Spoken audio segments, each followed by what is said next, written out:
Hello. 1, 2, 1, 2. 1, 2. You hear me okay? Hello, everyone, and welcome back to the From the Banking podcast.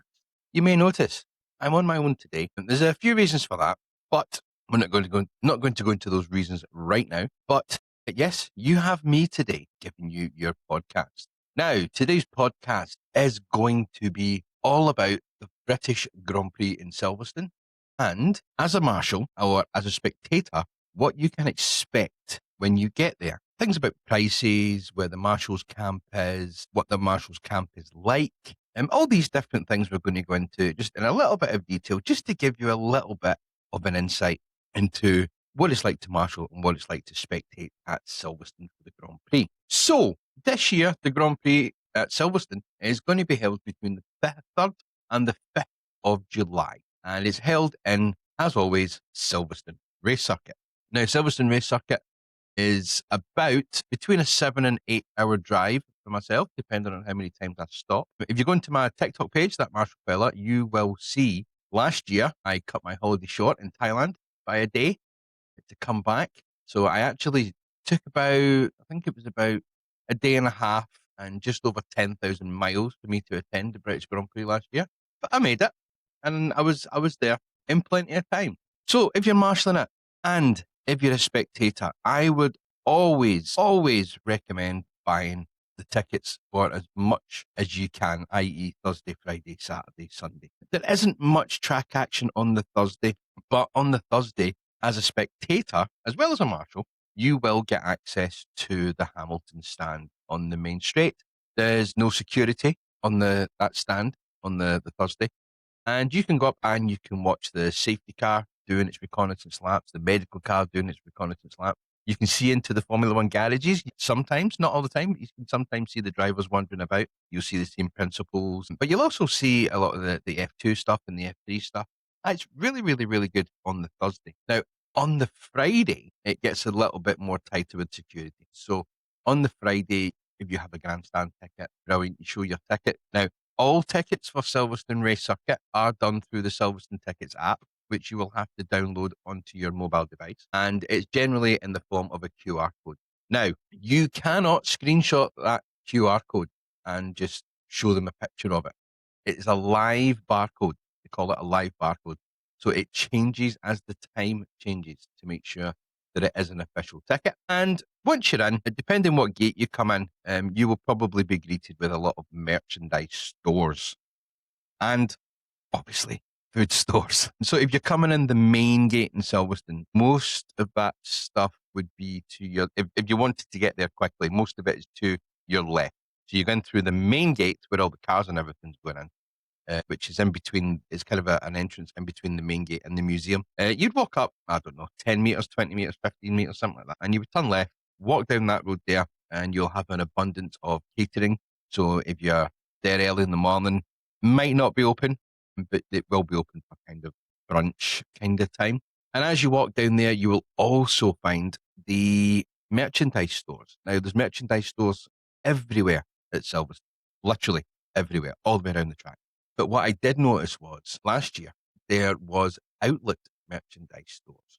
Now the outlet merchandise stores don't sell the current t-shirts, hoodies, that type of stuff, but they do sell last year's, and it's at phenomenal prices. I mean, I bought, what did I get? I did it in one of our podcasts earlier on in the year, and I think I got something like 4, 5, 6 t-shirts or something, and I didn't spend any more than 20, 30 quid. It was amazing. It was amazing.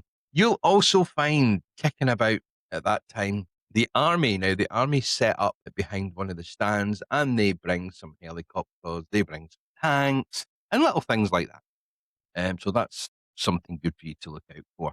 But like I said, on the Thursday, you don't have access into the main paddock as such, where the teams and all that are, but you can go into some of the grandstands and you can watch some of the stuff up there, because like the historics and the McLarens and the Mercedes from the hot laps, they'll be doing their reconnaissance laps. As I've said before, the safety car will be doing its reconnaissance laps. And what they do is they have a simulation, which is really good. The simulation is, it's like the safety car will go and the medical car has to follow behind, and it does a simulation somewhere on the track for a medical emergency, just to make sure that everything that they're doing is still within time limits and the regulation and stuff like that. Now, on the Thursday afternoon, it can get a little bit quiet, but if you are camping, that is the ideal time to go back to the campsite and just make sure everything is set up and everything is the way you want it.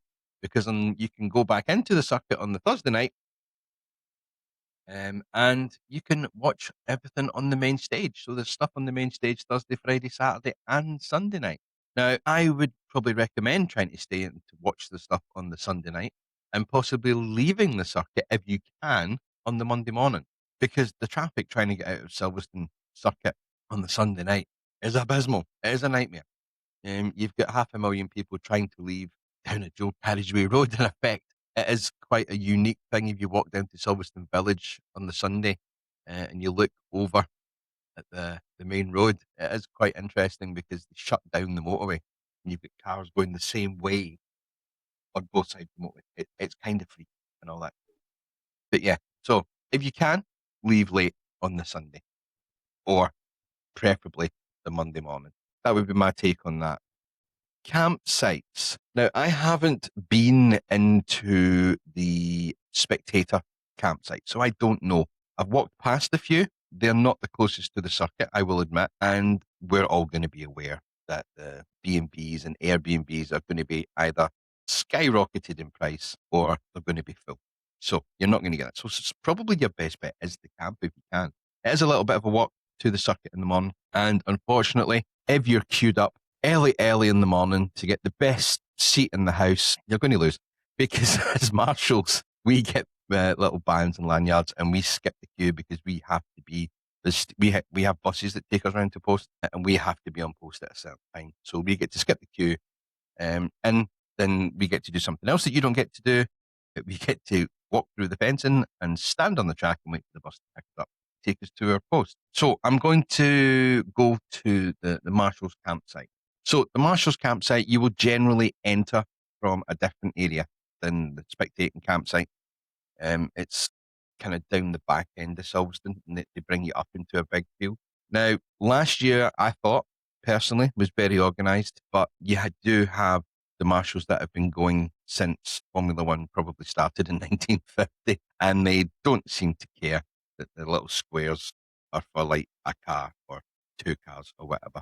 They just park where they want, and that's what they've done forever. And I'm not going to complain with that because they've been doing it for a long, long time. But the earlier you get there, or the later you get there on the Wednesday, or the earlier you get there on the Thursday, you are going to get a better pitch. When I say a better pitch, I'm not talking about if it's on a hill or whatever. I'm talking about the distance to get to the circuit. So the earlier you're there, the closer you're going to be to the circuit. The Marshalls campsite is very, very, very well amenitied. There are a plethora of toilets and showers, but there's also a plethora of marshals and officials. And so if you need to have your shower every single morning, you will need to be queued up outside the shower between 4 and 4. In my experience, I've been up last year. I woke up to go to the toilet around about 4:20, and the toilets are next to the showering block, and there was already a queue. So if that's what you have to do, if you're marshalling and you have to have your shower every day, and this is your first time at Silverstone, I would say try and get down there as early as possible.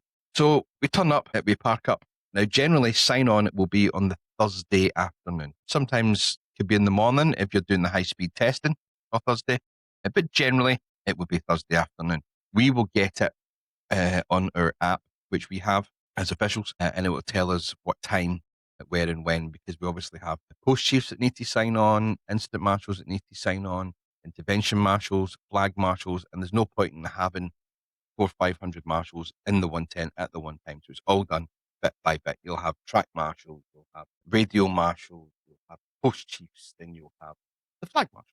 And that's the way they do it. And that's when we get these tabards.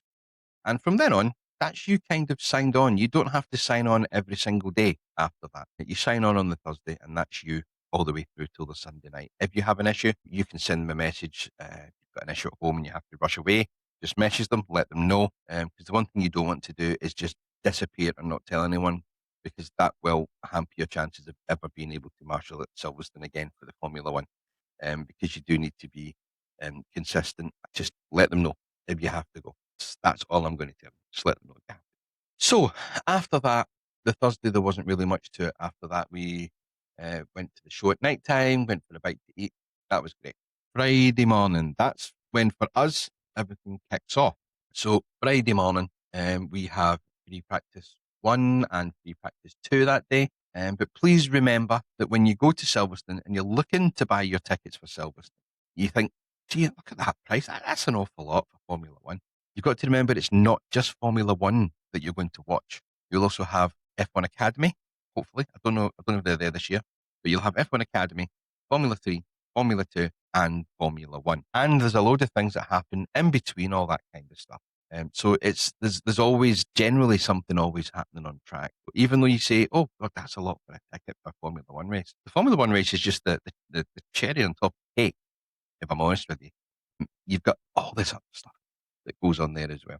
So yeah, so the Fridays practice, all that kind of stuff. And this year we have something a little bit different. We have a sprint race on the Saturday. So we will have practice 3 and qualifying and a sprint race or a sprint qualifying. I think all the sprints all on the Saturday, isn't it? I haven't seen the timetable for it yet, but I think the sprint's on Saturday. So you're going to get more Formula One action on the track this year.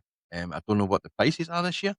If the prices went up from what it has last year, there is extra Formula One action on this year. Sunday, well, we all know what happens on the Sunday. It's basically everything that's on the track on a Sunday is a race day.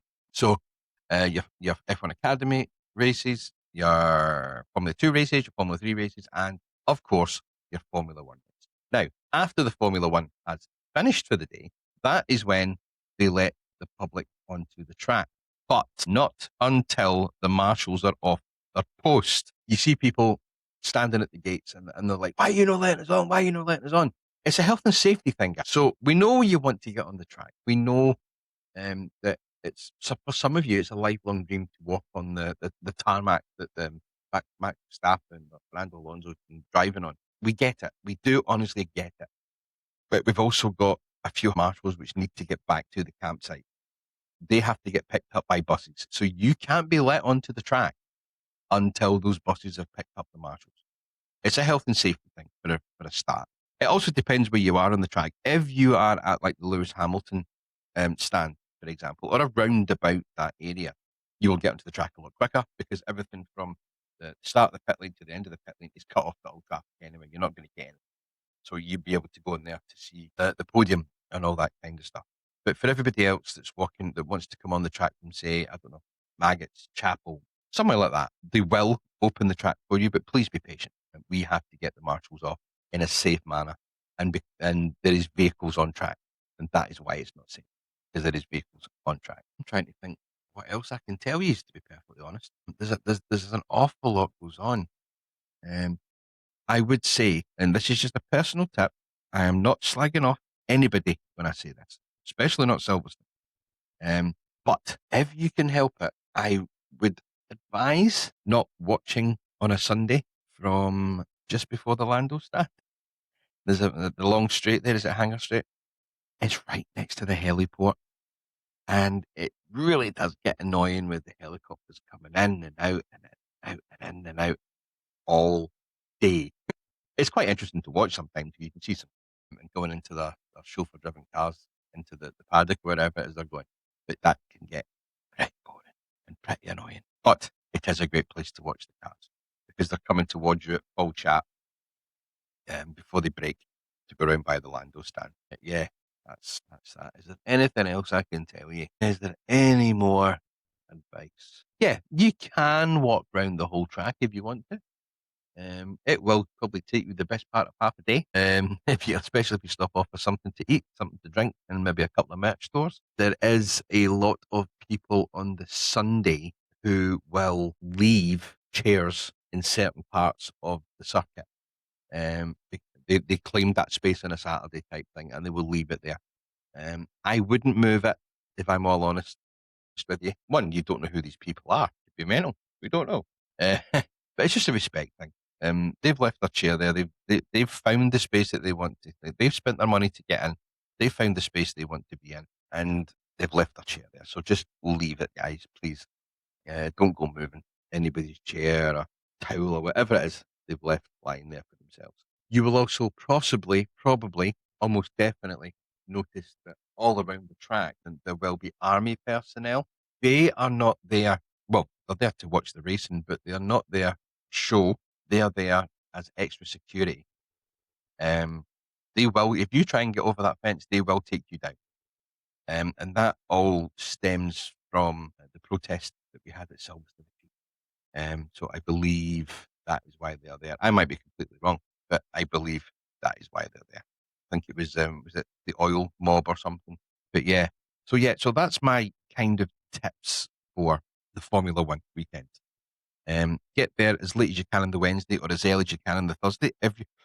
Excuse me, if you're camping, you'll have a great time while you're there. I would take money because, as in a card, don't take cash because I don't think Silverstone, anywhere inside Silverstone, I don't think it now takes cash. I think it's card only everywhere. And if you pay £15 for a burger in one stall, you will pay £15 for a burger in another stall. And that is, I believe, Silverstone set the prices. Everyone gets a fair bite at the cherry. You've not got one that's got a 20-mile long queue because they're selling a burger at £8 and wee Jimmy around the corner in these wee trucks charging £18 for a burger and nobody's at his thing. I know how business works, but that's the way Silverstone like to work it. It's a set price for whatever it is you're eating or drinking, and it doesn't change no matter where you go. So I've kind of waffled on now for 20 minutes, and I don't know if there's anything much more I can tell you.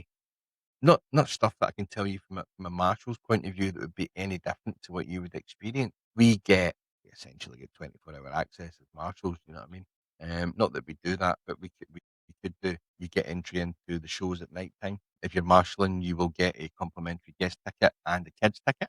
If you request, you have to request a kids ticket. Yeah, I really don't know what else to say, guys. You might be sitting there in your bed listening to this podcast in your bed, you've just woken up, you could be listening to it in the car. I hope that some of you are going to Silverstone. I hope we could possibly meet up with some of the fans if that's something they would want to do. And I'm hoping that we could have a mass TikTok live with some other creators out there, especially the motorsport creators. That would be amazing if we could get a mass live going on. I don't know how the cell sites around there would cope because I did find last year that the signal was sketchy at the best of times, but that's mainly on the Sunday when you've got 300,000 people trying to use the one mast. But hey, you never know. We can maybe have a word with Silverstone and see if we could use the Wi-Fi or the internet in the museum or something. That's another thing I was going to ask. If there is any of my fellow podcasters out there that are listening to this or watching this on YouTube, hello YouTube. If you know anyone at Silverstone that could possibly give us a room or an area on the Thursday night or the Friday night, and we could do a mass podcast if you wanted, if you're up for it. That is only if you're up for it. Yeah, I'm sitting here on my own today. I don't have my partners in crime. Amber is busy with family stuff, and I essentially gave Aaron the night off. He's a busy boy. He's a busy boy. He has things going on. And I just thought it would be good just to make it so he's not got the stress of having to come on here and talk to little old me for an hour. It means I can keep this podcast short. Because when me and him get talking, it really can go on for a long, long, long time. But anyway, guys, listen, if you're watching this on YouTube, thank you very much. But have you hit the subscribe button?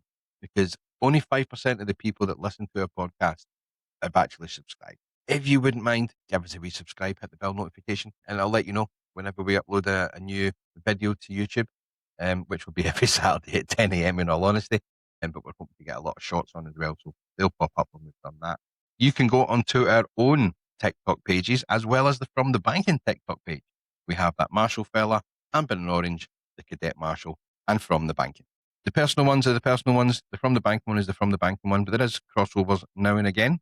We do crossover from the different accounts. And we now have a WhatsApp thingy. What do they call it? We have a WhatsApp channel. Yes. I will post the links for that in the description down below. I'm going to start because I use that quite a bit for other stuff. So it's just another tool that I have for letting people know what's happening and what's going on. This has been weird just doing the podcast on my own. And I thank everyone. If you're still here listening, I thank everyone for listening or for watching. It is very much appreciated. We are 13 episodes in. So that is 13 weeks of podcast from us. And we haven't missed a week, which I thought we would have by now, but we've managed not to. We've had some great guests on. We've had touring car winner Mikey Doble. We've had F1 Academy hopeful Kills Cole. We've had BTCC or ITV's voice of BTCC, David Addison. We have got some TikTok collaborations coming up in the near future. We hopefully have some more drivers coming up in the near future. It's difficult with timings and stuff that they've got going on. So we're trying to work things out. We will get there. We will get there. It will happen eventually. But at the moment, we're still waiting for those ones to come to fruition. We also have the website fromthebanking.co.uk where you can listen to the latest podcast. It is on the website on a little embedded link inside the website. And if you go to fromthebanking.co.uk, you can go on there and you can listen to the latest podcast on there, as well as a couple of YouTube videos, which are also tagged on the page. I think that's me for today. Thank you very much for listening, everyone. It has been an absolute pleasure. Oh, yes, you may have seen on the TikTok channels and possibly the Facebook page. There is a great podcast out there called Lassies on the Grid. Now, this is two young girls which from the Highlands in Scotland, big up the Scot, started a podcast mainly about Formula One. They've got a lot of traction. They're getting a lot of views. They're getting a lot of subscribers and stuff like that. And I can see why. I've listened to it and I've watched it. It's a really, really, really good podcast. So although I'm asking you to watch this one, I also ask you to go and watch that one. It's Lassies on the Grid. Go and give them a wee watch. You won't regret it. It's a good podcast. Also, another great podcast.